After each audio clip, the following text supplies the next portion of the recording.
Beberapa waktu terakhir, sebuah fenomena ekonomi di level global terjadi. Sejumlah perbankan global jatuh, mulai dari Signature Bank, Silicon Valley Bank, hingga Credit Suisse mengalami kejatuhan.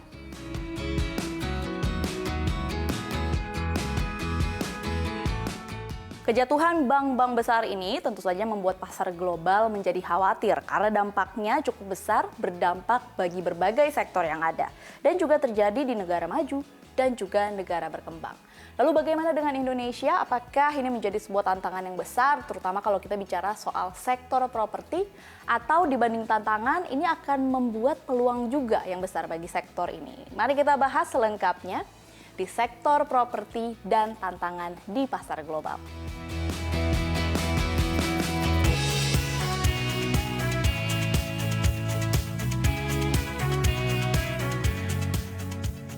Kolapsnya sejumlah bank besar dunia ditenggarai oleh ketidakpastian ekonomi pasca pandemi COVID-19, mulai dari kenaikan suku bunga acuan hingga kejatuhan aset kripto. Kegagalan beberapa bank tersebut pun membawa kecemasan bagi berbagai sektor bisnis, termasuk properti. Padahal saat ini menjadi momentum pemulihan setelah beberapa tahun lalu sektor properti terpukul keras pandemi. Momentum pemulihan properti tanah air tercermin dari data Bank Indonesia yang mencatatkan peningkatan penyaluran pembiayaan perumahan atau KPR Bank pada Februari 2023 mencapai 6.348 triliun rupiah. Jumlah ini mengalami pertumbuhan 10,4% secara tahunan setelah bulan sebelumnya tumbuh 10,2%. Dalam talk show Prospek Properti di tengah sentimen kejatuhan bank-bank di Amerika Serikat, bersama dengan The Zora serta sejumlah ekonom tanah air, Chief Economist Permata Bank Joshua Pardede menyebutkan bahwa di tengah sejumlah tantangan dan ketidakpastian, justru sektor ekonomi di Indonesia tetap berkembang. Hal tersebut tercermin dari pertumbuhan ekonomi Indonesia yang berkaitan erat dengan kondisi sektor properti dalam negeri. Kalau saya lihat, ini sektor properti ini memang memiliki keterkaitan yang cukup tinggi pada pertumbuhan ekonomi Indonesia. Karena tadi kalau kita ngomongin properti, ini kita ngomongin berbagai industri. Ada industri semen, ya, bangunan, ya, dan juga pekerjanya. Jadi kita melihat bahwa ada keterkaitan ataupun hubungan yang cukup tinggi antara perekonomian Indonesia dengan sektor properti dan juga konstruksi. Jadi artinya apa? Kalau kita melihat tahun lalu pertumbuhan ekonomi kita 5,3%. Dan tadi seperti disampaikan oleh Pak David juga ada optimisme tahun ini setidaknya mendekati 5%. Hal ini juga mengindikasikan bahwa sektor properti Indonesia masih akan tetap baik. Dan itu kalau kita melihat dari sisi daya beli masyarakatnya pun juga cenderung masih cukup baik terkait dengan wilayah. Di sini kita melihat bahwa salah satu daerah BSD, di BSD ini Tangerang, ya, Tangerang Selatan, Banten, itu juga kita lihat dari sisi peningkatan harganya dalam 5 tahun terakhir, 10 tahun terakhir dan 20 tahun terakhir, itu juga yang paling tinggi. Ya, dan menarik ya. Jadi artinya saya boleh bilang bahwa saya kurang sependapat dengan tadi yang narasinya tadi ya? bahwa properti di Indonesia itu melandai ataupun surut ya, karena itu mungkin kondisinya di Amerika.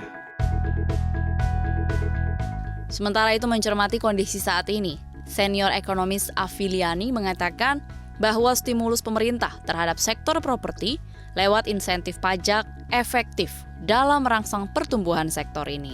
Daya beli masyarakat pun terdorong. Ini terlihat dari masyarakat dengan kemampuan ekonomi menengah ke atas cenderung membeli properti dengan sistem pembayaran tunai.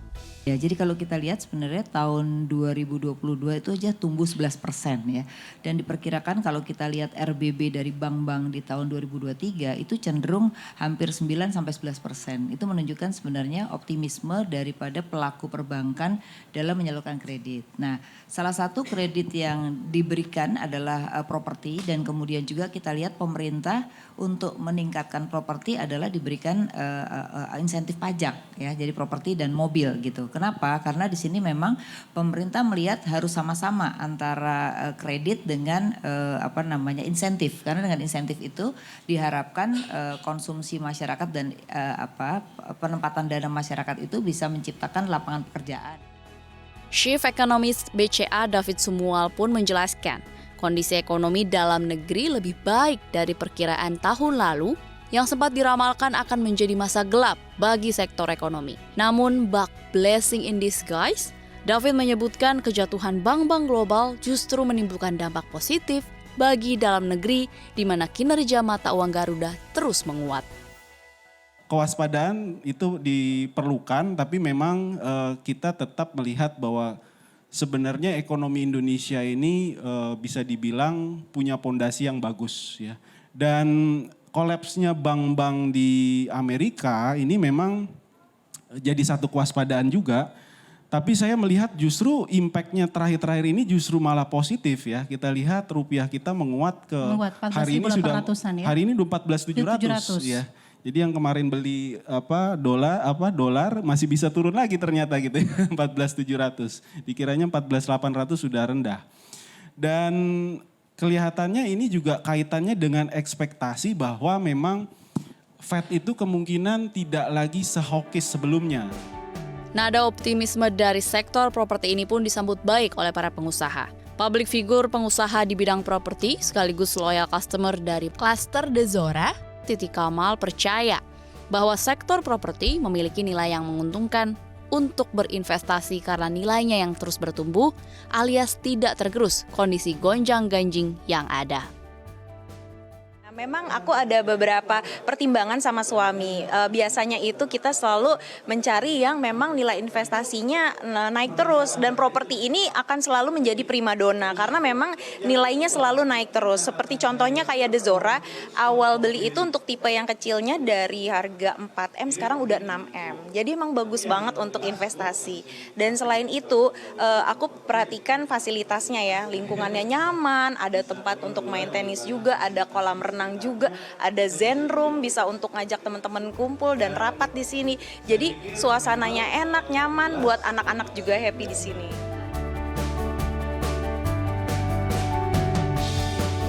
Sementara itu, The Zora menjawab peluang dan tantangan yang hadir di sektor properti saat ini, di mana masyarakat membutuhkan hunian yang memiliki ruang terbuka akibat pandemi.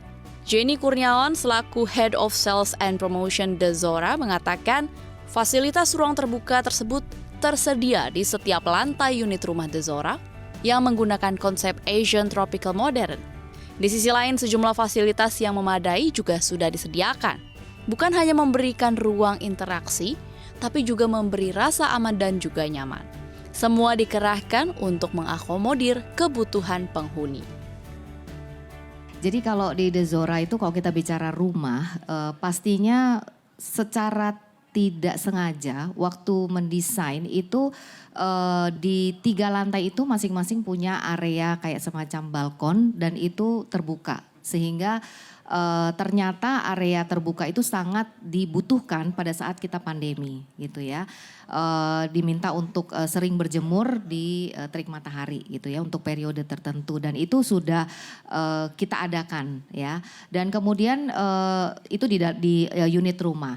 Untuk fasilitasnya sendiri ya pastinya kita juga memaintain landscape, kita menggunakan Asian Tropical Modern di mana ada jalan area-area untuk jalan kaki dan itu juga cukup aman dan nyaman gitu ya, bisa dilakukan oleh warga di siang hari, di pagi hari maupun sore hari dan kemudian pastinya juga fasilitas di mana tempat kita berada saat ini merupakan salah satu lounge yang bisa digunakan oleh warga. Jadi pada saat WFH itu memang ada beberapa anak sekolah yang dari warga tuh datang ke sini. Karena supaya mungkin di rumahnya ada mami papinya juga WFH atau kakaknya WFH gitu ya, sekolah di rumah. Jadi mungkin agak bentrok, kuota juga jadi bentrok gitu ya. Tapi di sini ya dia punya kenyamanan tersendiri gitu. Sehingga kita berusaha untuk mengakomodir apa yang menjadi kebutuhan dari warga sendiri.